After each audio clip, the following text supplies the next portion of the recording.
We recognize that CVUUS gathers on the land of the Western Abenaki people, which was seized by European colonists. We respect the Abenaki people's spiritual relationship to the land, and we hope to learn from them how we can live together in peace and justice. Good morning. Good morning. Good morning. My name is Becky Strum. I'm a member of this congregation and the worship team, and today I serve as worship associate for our settled minister, the Reverend Barnaby Feeder. Welcome on this gorgeous Vermont Sunday to gather in together at CVUUS, the Champlain Valley Unitarian Universalist Society. You are welcome here, no matter who you are, no matter where you come from, no matter what your background. You are welcome to join us in community as we learn, live, and love together. If this is your first time here with us, I encourage you to sign the book outside of the sanctuary so that we can share things with you and you can get to know us a little better. If anyone needs hearing assistance, we have amplification. Margie has headsets at the back and you can ask her for one. Each week, there are many ways to become involved and connect in addition to Sunday services. There's a weekly email blast, that'd be a reason for signing the book, a monthly newsletter, and our order of service. As we move into the fall, notice today the numerous ways you can share your skills and meet new folks. In 1 minute, I'm going to ask Reverend Barnaby to highlight one of those. But speaking of new friends, friends old and new, a great way to meet new friends and connect with old friends is our social hour after the service, which is held downstairs in the Ann Ross Fellowship Room. So we've kind of been having two social hours lately, an upstairs one and a downstairs one. It would be great if we could have one social hour downstairs. So please move downstairs after the service. And when you go downstairs, you'll notice that the Blue Room is a great place, a great option for social hour. There are now some comfy chairs in there, and that also serves as our library. So you can check out the library. I'm going to ask Reverend Barnaby now to highlight one of those pathways. Well, the big kickoff pathway this month is new UU classes for the first time in well over a year as we come out of COVID. And there are lots of subtle signs that we're coming out of COVID. There's 100 chairs in the room today for the first time in over 2 years. We've been putting out 50 or 60. And these are going to be gradually filling up, especially when some of the children come from across the Penn House and we haven't been having regular RE for a long time. So there's all these signs of growth. And in this growth, there's a lot of people who are new to us. And so we have a class so they can meet each other. And this first class Monday evening, we'll be sharing how they came to walk through our doors. And in the following Mondays, they'll be learning something about the history of Unitarian Universalism and our particular organization, how we work, how we play together, how we live together. And particularly for the history part in the second Sunday, or for how we exist together, people who've been here for a long time are welcome to join us for those for a refresher. But this is going to be a great way for a pretty large group of you in double digits to start getting to know each other. So if for some reason you're new and you haven't heard about this class tomorrow, please be sure to look for me today, because that's the kickoff event for that.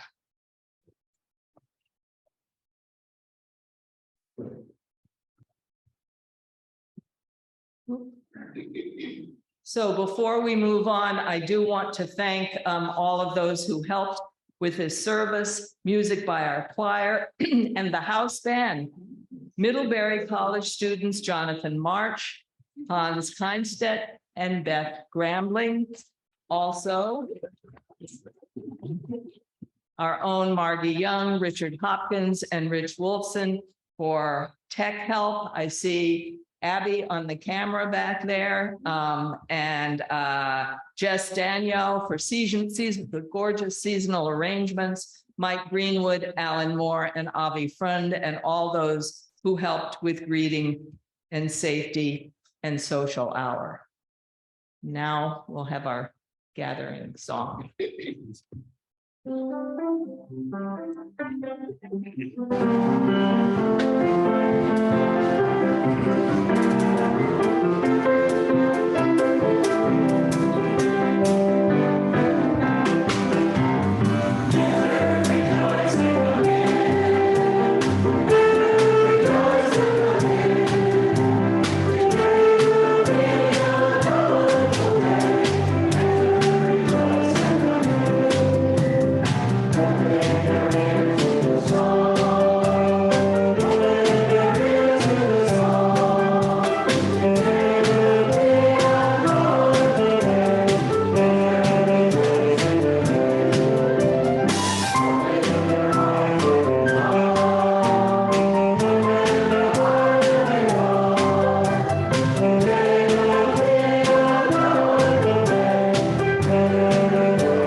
Our call to worship today is One by Rumi.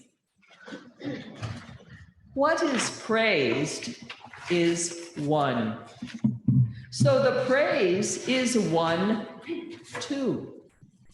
Many jugs being poured into a huge basin. All religions, all this singing, one song. Sunlight looks slightly different on this wall than it does on that wall, and a lot different on this one on the other side. But it is still light. We have borrowed these clothes, these time and space personalities from a light. And when we praise, we pour them back in. So please join me in the chalice lighting, which is in your order of service. The chalice is the symbol of Unitarian Universalism. May this flame kindle cherished memories, spark gratitude for the blessing of community, and wash us in the light of life-giving love.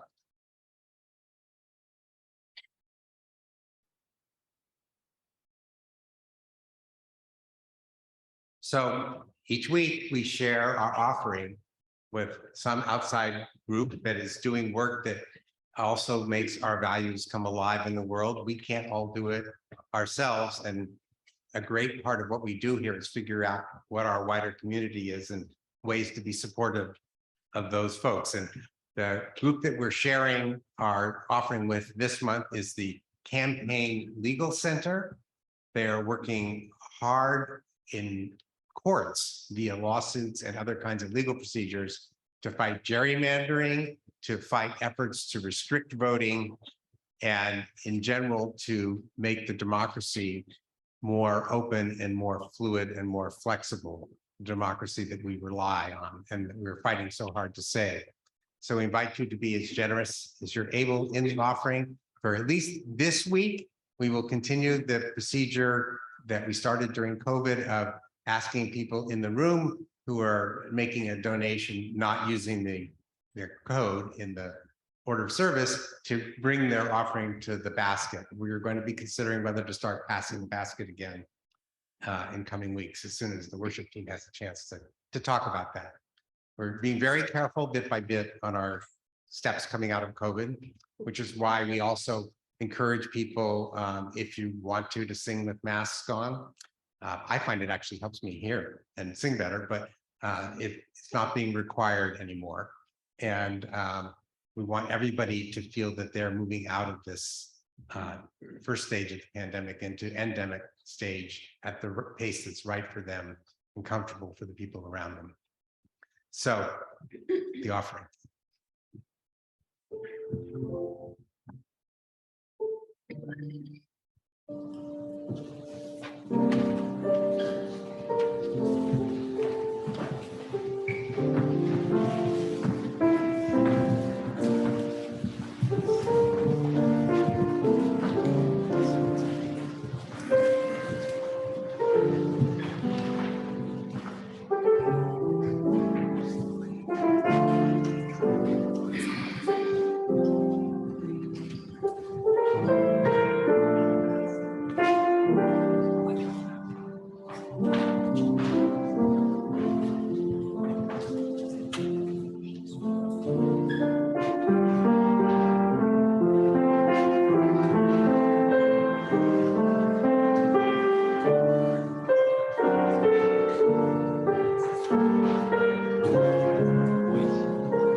We'll receive the offering with the words that are in your order of service. Many of you know the tune and invite you to sing it as you look around the room, folks who are here with you, and they're also on the screen.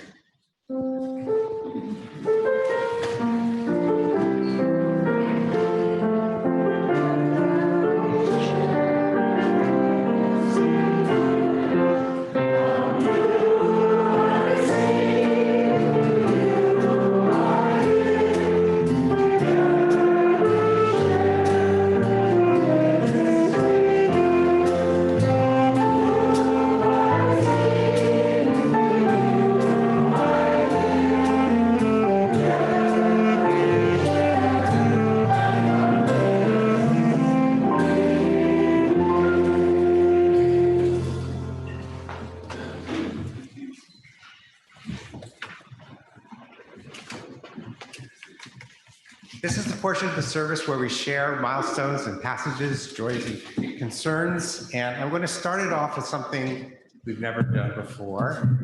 One of my great joys is working with this incredible board that the congregation has elected. And in fact, throughout my 10+ years here, I've worked with some incredible boards, and a number of you are in the audience. One thing we've never done when we installed the board, we officially greeted them as our representatives for the year, has taken some time to give people a chance to get to know them. So as a milestone for this first meeting of the ingathering of this church year, I'm going to invite the board members who are with us to come up front, and each of them have been given a very short prompt, some things to share with you, a little sentence, their name and how long they've been a UU or a member of CVUUS, and perhaps the main way they earn a living, a single sentence quote that inspires them, and something that amuses them. So that way you'll know a little bit more about the people who are your board members. So coming up, I'll let Doug, who's the board president, start off, and everybody else can just stand beside him here and take the mic.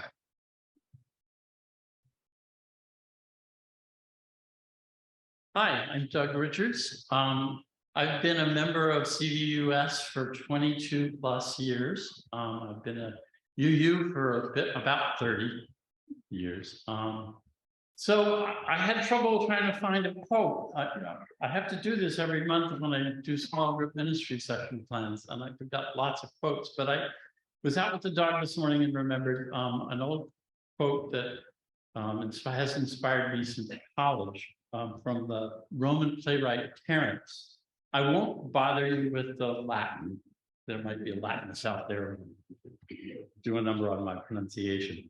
But essentially in translation, it means nothing human is alien to me. And I've had to remember that quote frequently over the years. As to what amuses me, I had to go to Marx Brothers movies because anytime you put in front of me a Marx Brothers movie, I just melt down. So I'm just to be more concrete. One of my favorite movies is Animal Crackers, and one of the songs in that wonderful movie is "Hello, I Must Be Going." And with that, I go.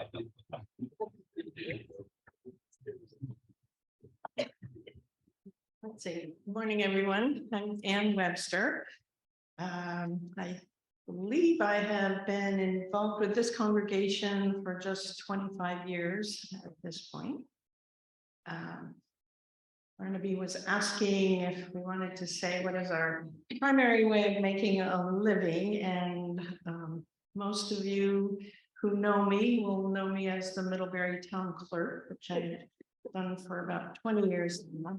I definitely think of my primary way of making a living throughout my life has actually just been showing up. And the more I show up, the more I feel like I not only make a living, I make a life.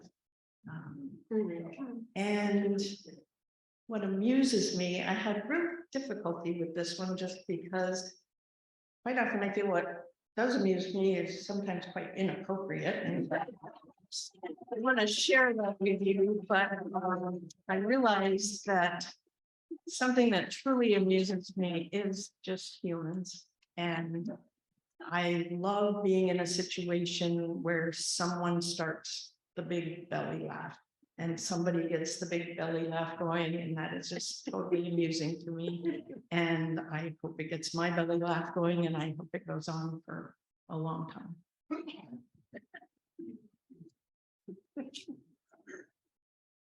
Good morning, I'm Mary Duquette Hoffman. I've been a member of CVUUS for 11 years, and CVUUS is the only UU congregation I've ever been a member of. I use she, they pronouns, and I am a community-based social worker in my days. And a quote, I couldn't just pick one quote, sorry. Not very good at all rules. But the first one I picked was by Lila Watson, or at least most commonly attributed to Lila Watson. If you've come here to help me, you're wasting your time. But if you've come here because your liberation is bound up with mine, then let us work together. And then the other that balances this out for me is "The Mountains Are Calling, and I Must Go" by John Muir. And as to what amuses me, I laugh all the time. So many things amuse me, so that I couldn't nail one thing down. But one thing that I can say is if I'm in the co-op, you'll know because I will be laughing, and you can phone me. Hi, I'm Mary Hadley, and I started attending the congregation in 2010 and joined a year or two after. What I do for a living is spreadsheets and conference calls. The quote I have from Rumi, and I won't even quote the whole thing, but just come, whoever you are, wanderer, worshiper, lover of leading. I just really like that phrase. In terms of what amuses me, lots of things also amuse me, but today it's Cass's earrings.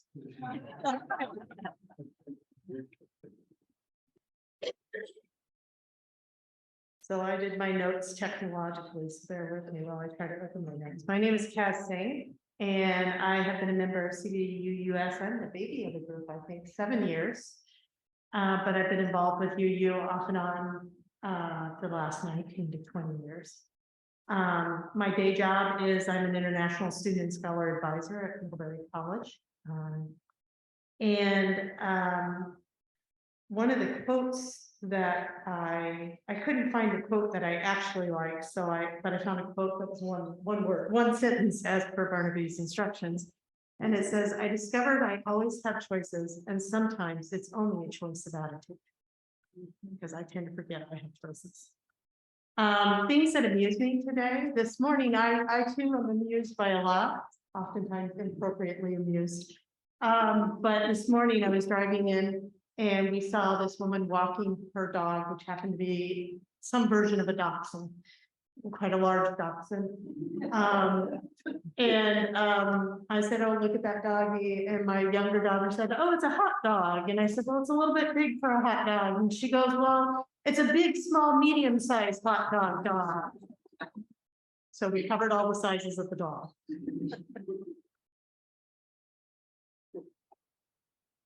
Now we have a seventh member of the board, Hannah Sessions, who grew up in this congregation, is in New Mexico this week. This is our first week full Zooming everybody. We were balancing a lot of technology calls. We asked Hannah to record her responses to this, which she did and got them in, but we didn't get them in a form that we can share them on the screen with you this week, the sound. And so I'm going to share that and Hannah's things next week. But I can assure you from working with Hannah that she also laughs a lot. And by now you might have concluded that maybe being on the board has its moments of being fun. And if you're at all inclined towards governance, you might think about that going forward. We'll have a little more ritualistic, serious investiture of the board momentarily when we do the water communion. Now we do have some other milestones and passages I have to share that my wife Michelle and her close friend in the congregation, Bobby Loney, both received the hardcover copies of their novels that will shortly be published this week. And so in a matter of weeks, you will find Michelle's book, A Small Door, and Bobby's novel, Jenny's Law, in the stores. And down the line, the two of them are probably going to do a book event with Vermont Bookstore here in the congregation, so you can find out more about both of these novels. And Bobby asked me, she's in Troy with grandparenting. She asked me to be sure to say she loves it. She and Michelle are in this milestone together. This is all, yesterday was also, there are two birthdays in the congregation.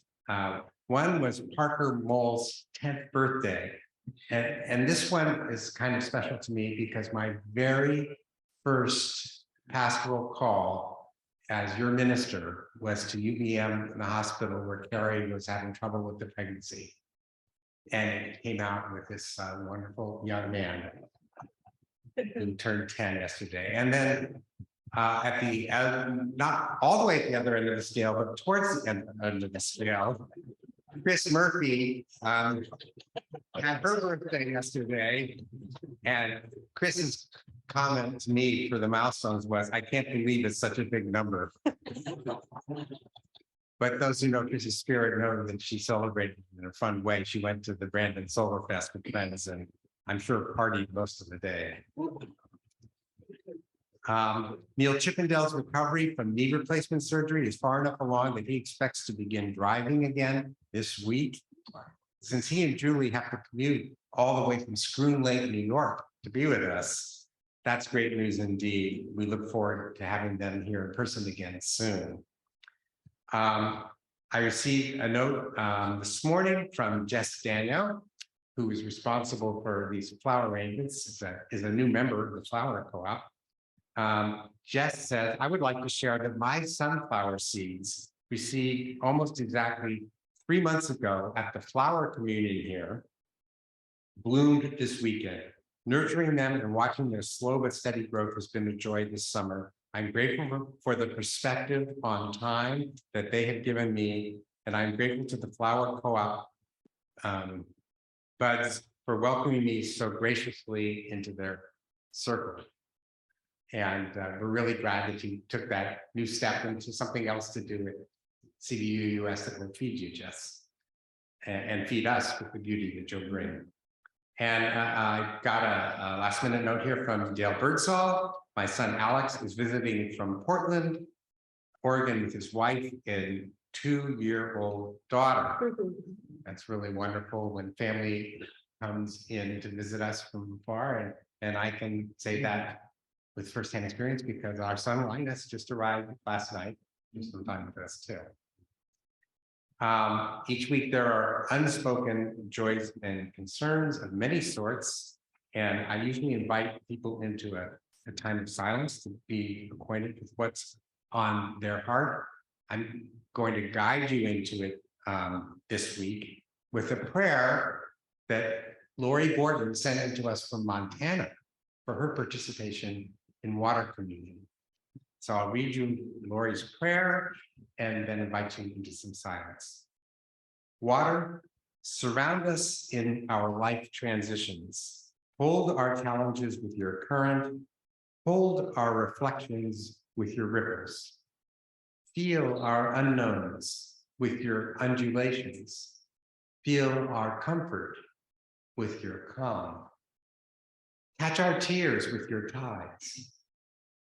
Catch our worries with your waves. Allow our forgiveness with your force. Allow our loss with your laughter. Hear our breath with your babbling. Hear our changes with your cascading. See our strength with your swirling. See our belonging with your deeds of doom. Know our promise with your power. Know our forever with your flow. We will sit silent in your shallows to find our solace. We will dive deeply in your depths to find our dreams.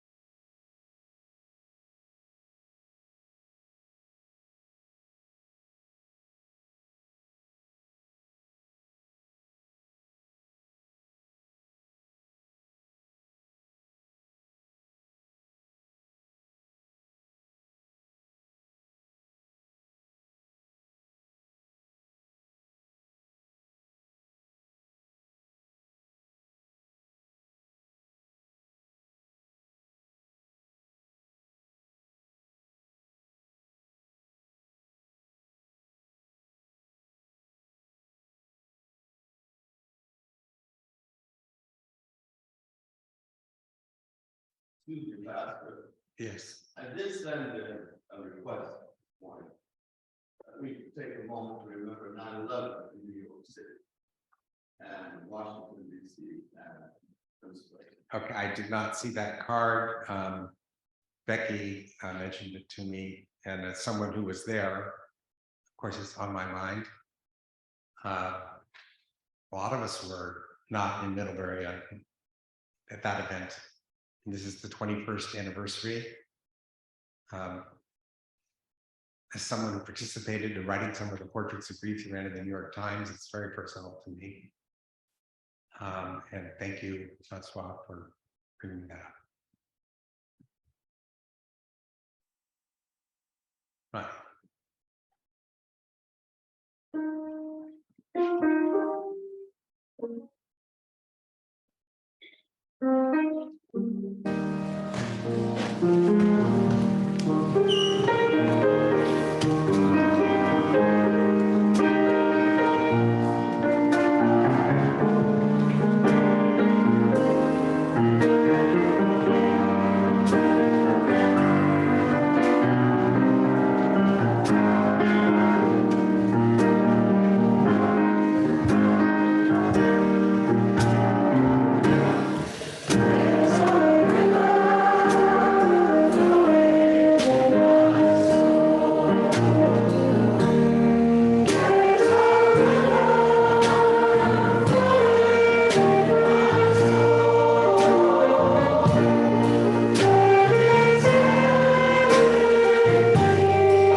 Our reading today consists of the first portion of the board's covenant that was adopted in 2021.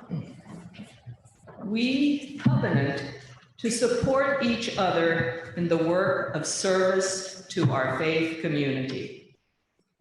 We come together in gratitude to share our gifts, the depth of our wisdom and experience, the clarity of our vision, the strength of our hope. We want a lightness of heart and a depth of spirit.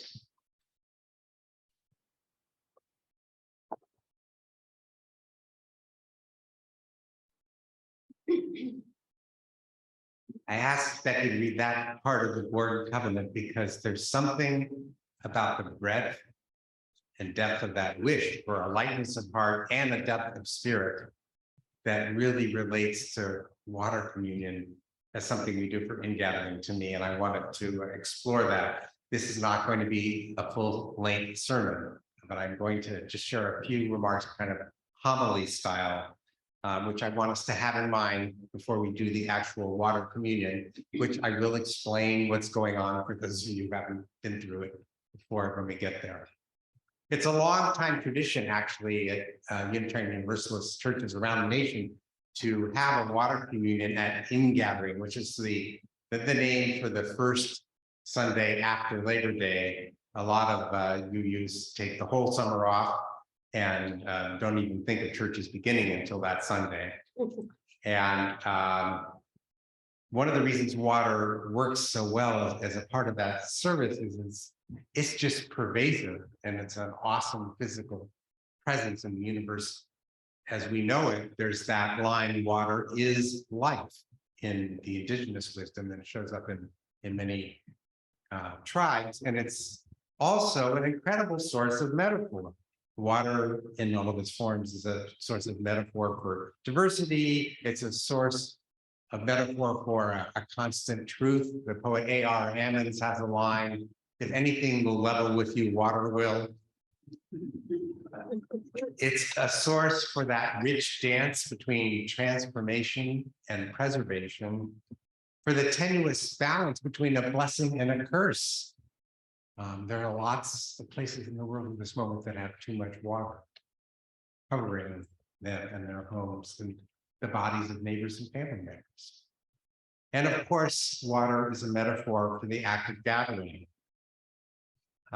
So I keep coming back to it in different guises as a metaphor at this ingathering. In 2016, I said to you, at the heart of the nature of water and its flow is the solidity of a bond between two very different elements, hydrogen and oxygen. At the heart of a spiritual community like CVUUS is the bonding that goes on between us. These bonds flourish despite our differences when we are regularly around each other and collectively committed to making love effective in the world around us. At another ingathering, in my time here, I went much deeper into the water metaphor. I reminded us that puddles emerge when individual drops gather in our yard, in dips in a road, or, sad but necessary to say, bomb craters. Rills and rivers emerge when water gathers to flow wherever gravity dictates. Oceans emerge when water gathers once falling is no longer possible. And clouds emerge when water vaporizing then rises into the sky to form new drops. This is a stage of gathering so fundamental to life that our ancestors repeatedly attributed control of rain to divine beings. When water fails to gather in ways we have grown to expect and rely on, we suffer famine, forced migration, war, and other terrible calamities. When water gathers more rapidly than we expect and can handle, we suffer floods. Social disasters so terrifying that memories of them are embedded in the oldest stories handed down in many human cultures. The many ways water gathers remind us that we humans can gather in countless ways, not all of which are like nourishment. We yearn for beloved community, but we humans quite naturally gather in violence-prone armies and randomly destructive mobs as well. In celebrating water communion, I pray we are recognizing that this community is not just precious for what it already is, but sacred because of its potential and its intent. Unlike the water drop, you have some control over when, where, and why you gather. Don't ever underestimate what a gift that is. Don't ever underestimate what a gift you are when you choose to gather in love. Now, increasingly during my time with you, the metaphor we've turned to is that water as a marker of stewardship. It's there in the Abenaki tradition, which we're trying to learn more about. One year we actually laid out this room, some of you will remember, so that everybody had to sit in their watershed. If you were from East Middlebury, you had to sit in the Middlebury River and so on, Dead Creek, all over the basin, so that people could see the land that we live in the way the Abenaki saw it. And that relationship with the water in their land and Lake Champlain at the center of it had everything to do with how they understood the seasons, their family ties, and so much more. So they saw water as not only illuminating identity, but also their circumstances. And this leads naturally to thinking about how we take care of our circumstances. Now, in the UU world, the stewardship sermon always starts at the end of February, beginning of March, and it's about the money that we try to collect and pledges for the coming year so that we can operate. Money is a great form of collection because it can be redirected to where it's needed and is welcome in all kinds of venues. But that's not the only stewardship sermon we give during the year. That's just the only one we call the stewardship sermon. And really, I've increasingly come to see this Ingathering and Water Communion as the sermon about the stewardship of our values. We have to be together to make UU values work in the world. And in coming together, we refresh ourselves, we renew ourselves, we remind ourselves about these values. We recollect them, we collect them so that they can be where they should be at the center of our lives. So this also is a stewardship sermon. I'm not going to run through the 7 principles for you today. They're in front of the hymnal, and we will talk about them many other ways. But I want you to think about what we're going to be doing today as the spiritual spouse of the money stewardship sermon at the beginning of March. So I want to close this little homily by saying, when we do this water communion practice, we're going to probably hear a lot of positive things. And this year, I want you to also feel that you are pouring your water in the name of something painful, because that too is part of our existence. And we need to be able to talk about that, to be whole, to be who we really want to be together. So I mean, there's a saying that shows up on the internet as a Swedish proverb, a joy shared is doubled, a sorrow shared is halved.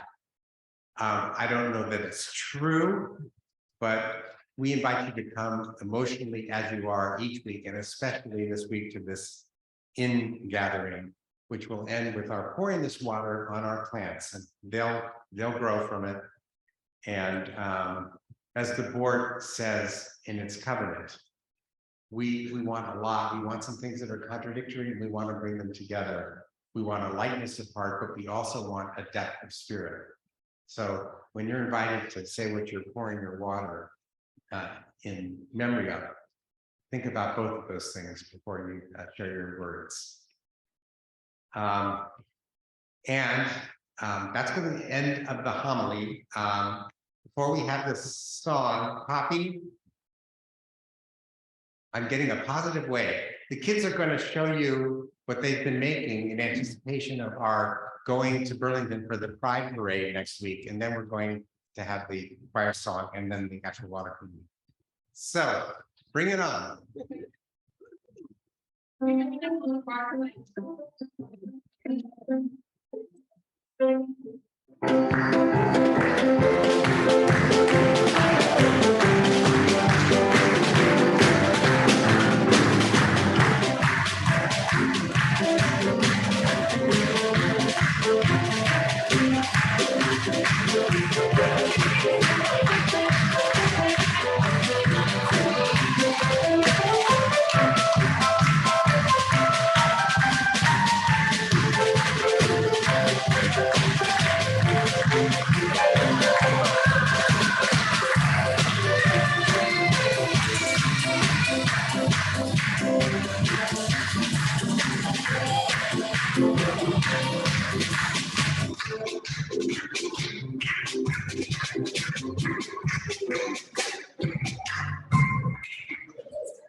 Exuberance is never wrong. It sometimes just needs to be modulated to get the end effect, and we'll remodulate that one.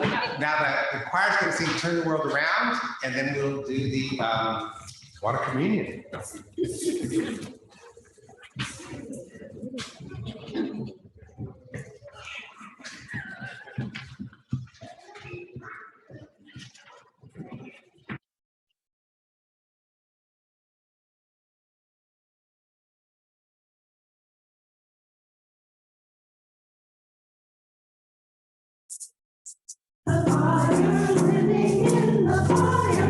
back to the fire, turn the world around.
I can't start water communion without first saying, that is amazing for only practicing. But they didn't practice all summer, and the choir is much bigger, and they put that complex of songs together for us. You guys are fabulous. Looks like it's going to be a great choir year, and Ronnie will make space for anyone else who wants to join. So. It's fun.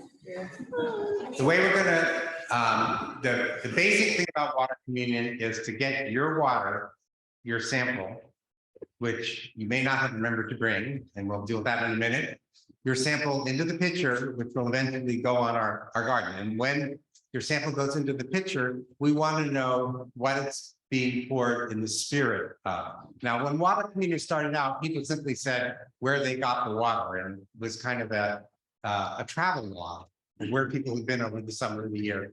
And that's fine. We can just do that. But some people like to say what they do in the spirit of.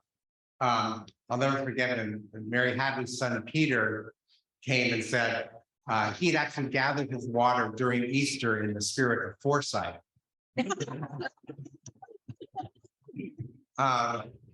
So I'll start off by modeling how I'm doing it. And the way we want to set it up is that people will come here. If you didn't bring water, we have some water that we can supply you with that is spiritually linked to what you would have brought if you had remembered or had known about us.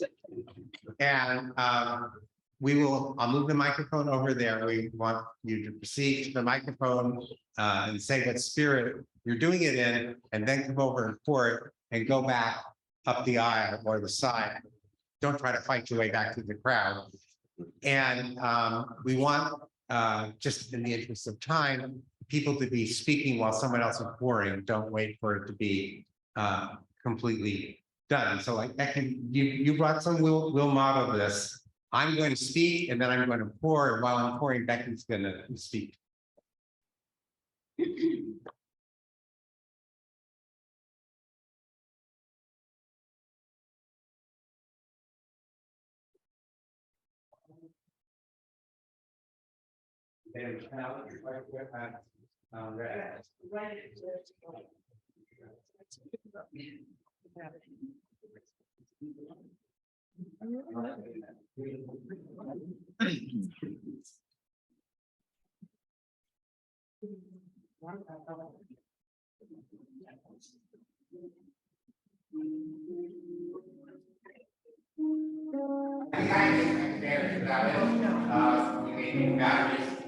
But I gathered this water. Michelle was watering our flowers and our raised beds in the spirit of growing our own food as much as we can, and maybe our garden that we work on. She works on all year. I help out every now and then a little bit, and that brings us incredible joy living with the fruits of the water we can plant. So I think I can project as well. Test, okay. So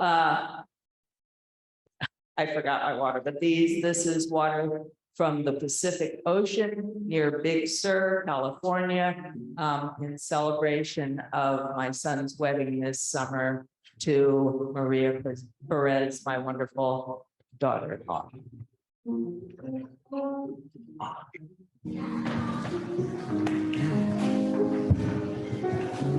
I bring this water in the spirit of connection with the family after so long of COVID, and I also bring it in the spirit of a lot of water main breaks. I bring this water in the spirit of summer laughter and summer fun. This water in the spirit of friendship, bringing back memories of the ocean.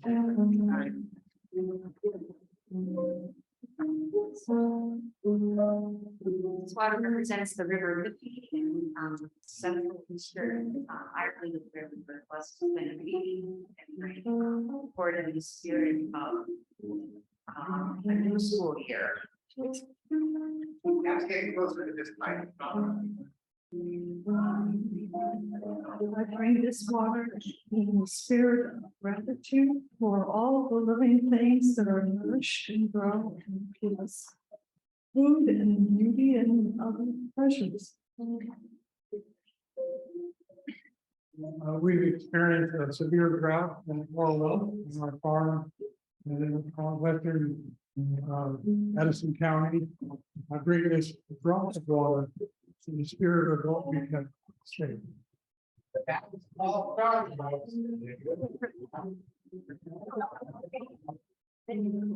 Bring this water in the spirit of meaning in the natural world, in the water.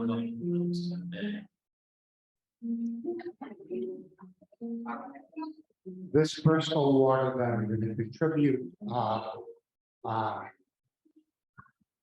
is linked to the Atlantic water that is sitting on our kitchen counter.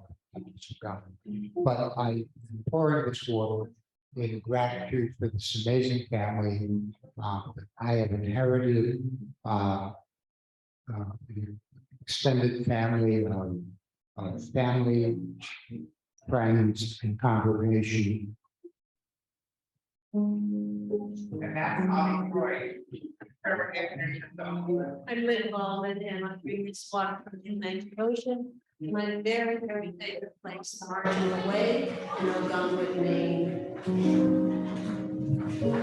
I'm Dale Bertzel, and this is water I bring from our cottage, which we went to for many years on the lake. Polly's parents were alive, and now they died. Her sister, she owned it. And so we still go there. This side, instead of going for 1 week, we went for 1 month.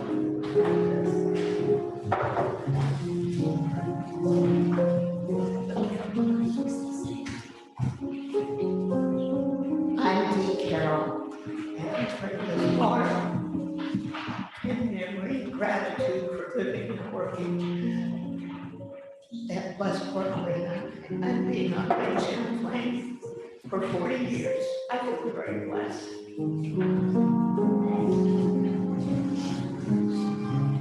I'm Alan Moore, this is Carol Harden. I bring this water from Lake Ossipee, New Hampshire, where a lot of our extended families together for over 100, almost 100 years, to celebrate life, health, for better or worse, and sometimes death.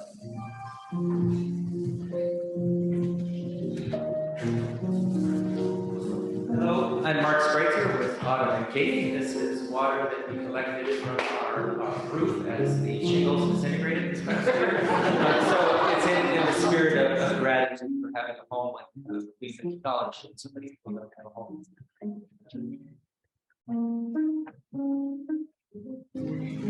Connor Simmons, and this is for Ingathering, and we are bringing water from Willis Creek in the spirit of change and healing.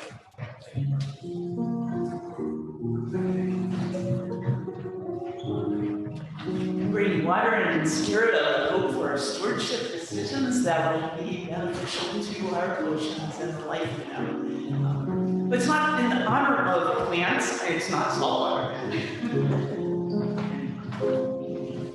Dinah Smith, this is Mitch Kramer, and I bring this water in the spirit of appreciation of the forces of wind, water, and the sun from Nabskai Bay.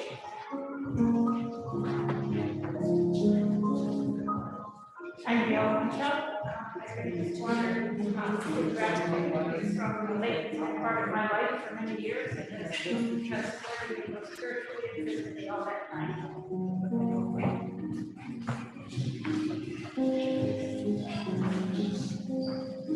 Jean Tergover. This water comes from Pacific Ocean, Jackson Lake in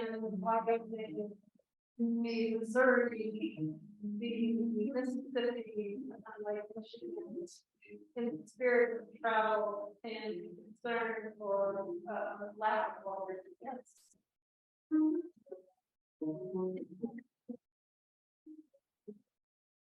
I was born in Germany in the Danube River Valley. And Germany, as many other countries this year, the summer has gone to very severe drought.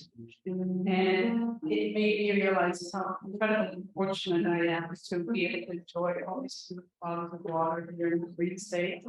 And so this is really scary.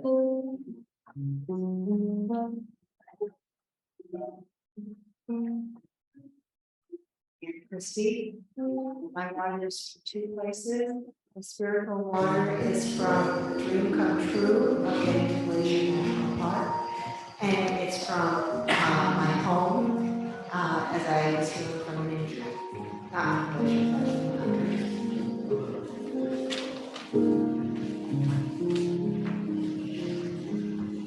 I'm Susie Davis Patterson. I bring this water from my home on Lake Dunmore. And to me, it represents the vulnerability of my heart, the calmness of my spirit, and the joy of my life.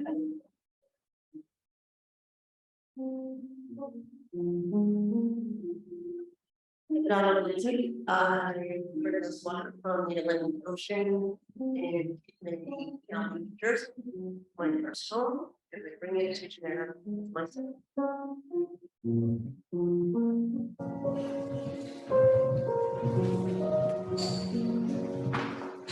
Hi, I'm Tom Warren, this is Wesley and Maya, and we bring this water from our Hickory Hill and Vermont. Wishing blessings to all the rural kids returning to school and their educators.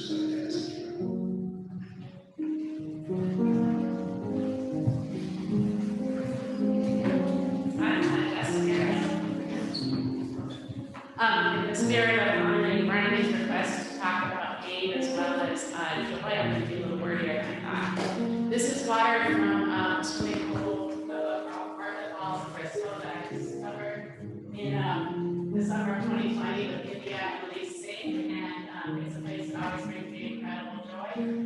There's another river that we discovered that summer, and that was the Middlebury Gorge. And because of how I lost my husband and India's dad earlier this year, that is the river I've never swim in again. But I do go back to Martha Falls when I can.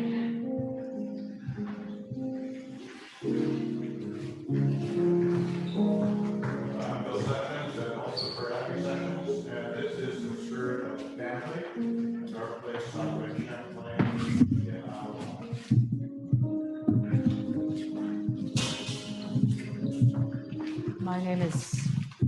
My name is Catherine Schloff. This is water from my well in Salisbury, Vermont, for which I'm forever grateful. And it's in the spirit of connection with the universe.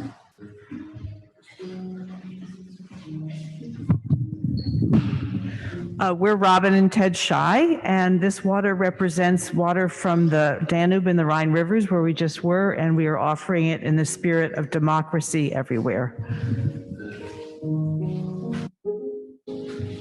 I'm Hillary Hatch, and I bring this water from my back pond, which I look at many times every day, in gratitude and memory of my late husband, Jeff, with whom I shared many wonderful years, and also appreciation for the incredible number of life forms and beautiful things, natural things that Vermont has to offer. And from the microscopic animals in here to the black bears who insist on sharing bird food, I celebrate all forms of life. I'm Marnie Wood, and this is my niece, Aslan. And I'm getting a little emotional because I wouldn't live here if Aslan's mother, my sister Nancy, and her husband Edward had not found Middlebury first. I dropped in to visit them, and they both are no longer with us. Aslan and I had the joy yesterday of visiting the home that they lived in on Mead Lane. And we also went to Lake Champlain, where she was skipping stones in the manner that her wonderful dad had taught her. So this is a gratitude for family.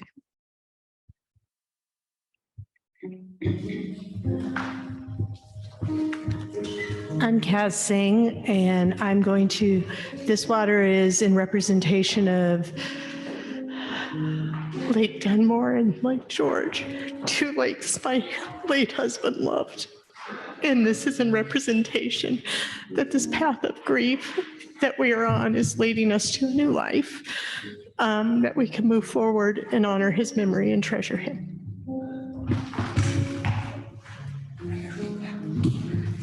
I'm Carrie Duquette Hoffman, and this water represents water from Lower Pond in South Hadley. I left a piece of my heart, and it's in the spirit of transition. My name is Linus Feeder, and this water represents water from the Thames River in Oxford, my new home, where my partner, Mills Brown, agreed to marry me this year too. So a year of transition.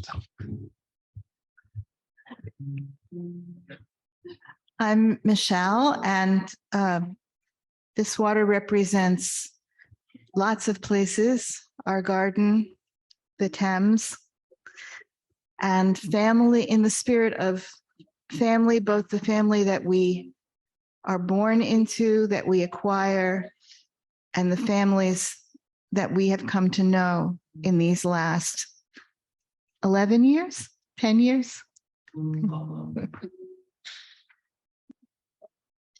I'm Artley Wolfson. I bring water from Sanibel, Florida. Florida is my native state. I bring the water in memory of happy times with family, but also in deep concern about how the climate crisis will affect people and places. I'm Rich Wolfson. This water is from a small pond in the Adirondacks where I love to swim, and I'm inspired in these remarks by reading an article in this morning's Washington Post about the joys of swimming in open water, and it made me realize that being immersed in natural waters is one of the most spiritual things for me.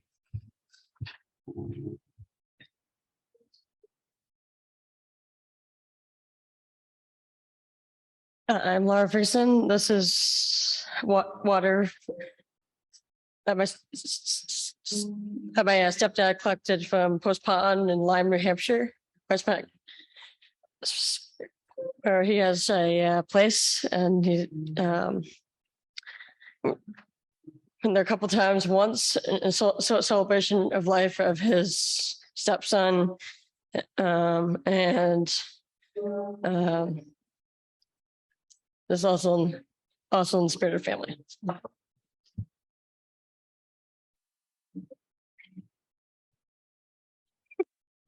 Better late than never. I'm Poppy Reese, and this is water from the sink right around the corner by the nursery. I bring it in the spirit of modeling for everybody, doing last minute things. And also because it's from here, I bring it in the spirit of deep, huge gratitude for everybody who came to the RE program for kids today, and who helped launch it.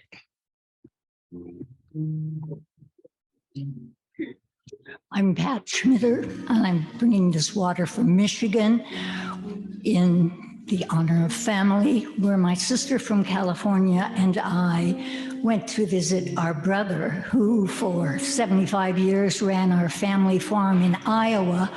But when his health began to fail, he and his wife moved to Michigan to be closer to their daughter. So we had a wonderful week together. I'm Ollie Coltrera, and I'm sharing this water in the spirit of the web of relationships, past, present, and future, that hold us throughout our lives.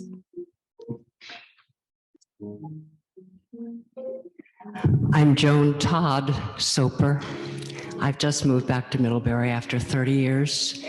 Every year, I raise monarch butterflies from egg to flight. This year, just for the last 2 months that I've been here, we've put out 35, and I still have one in chrysalis. I bring this as water that I use to help the plants that raise these butterflies that mean hope for our world.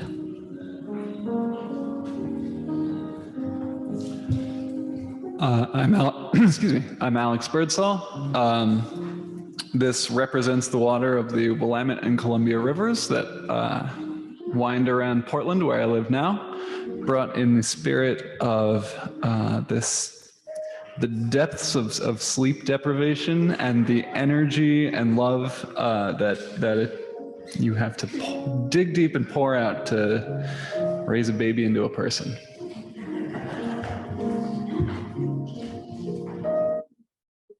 I'm Kimberly Gray. This is my husband, Daniel Gray.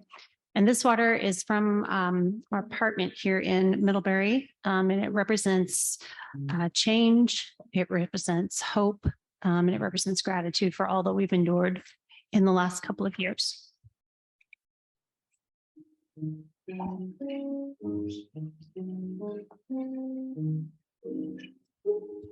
Okay, is there anybody who wanted to pour water, but because it's difficult to get around, Francois wants us to come get water from them? And Margie, has anybody put into chat? I just want to say I'm really happy to be here. And I've enjoyed listening to what you've had to say about your experiences. Thank you so much for sharing. And I love the music. So I was enjoying myself just sitting there. I'm deeply, deeply honored to be here. Thank you. Thank you.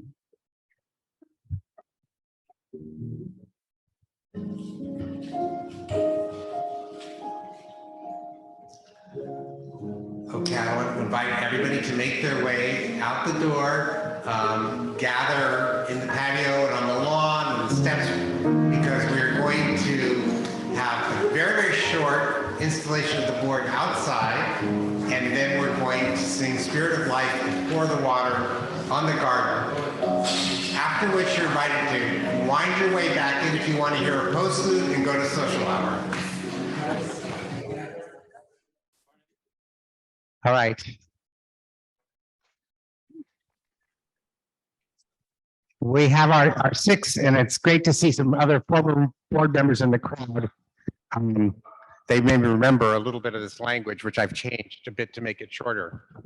So I'm going to just read this compilation of the normal installation language, and I'm just going to ask the board to say something at the end, which I will give you to say, and the congregation to say something at the end. I have this mic because we're hoping that the people on Zoom will be able to hear what's going on via this.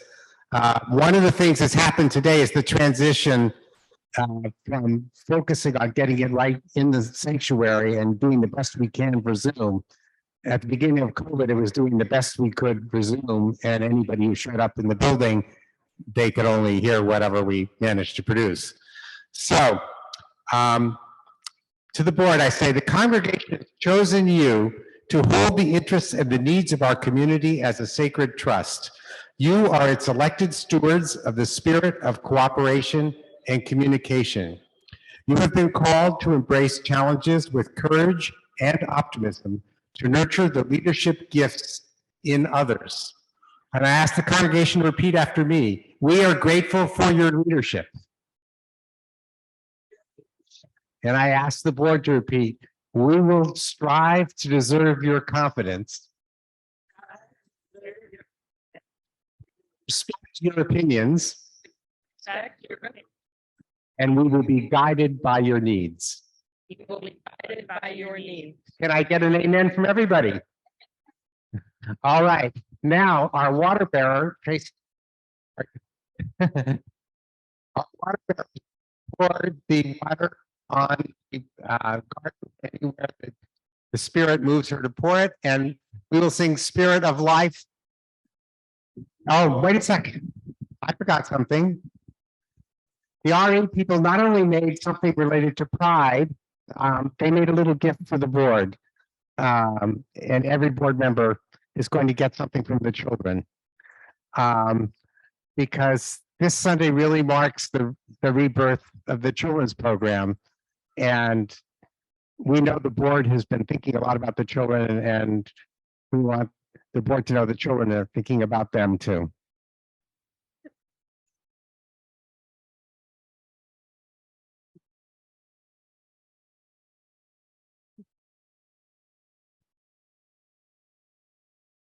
All right, and one for Hannah.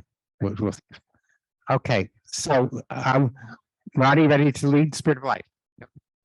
The choir, the first phrase, and then we invite everybody to join in.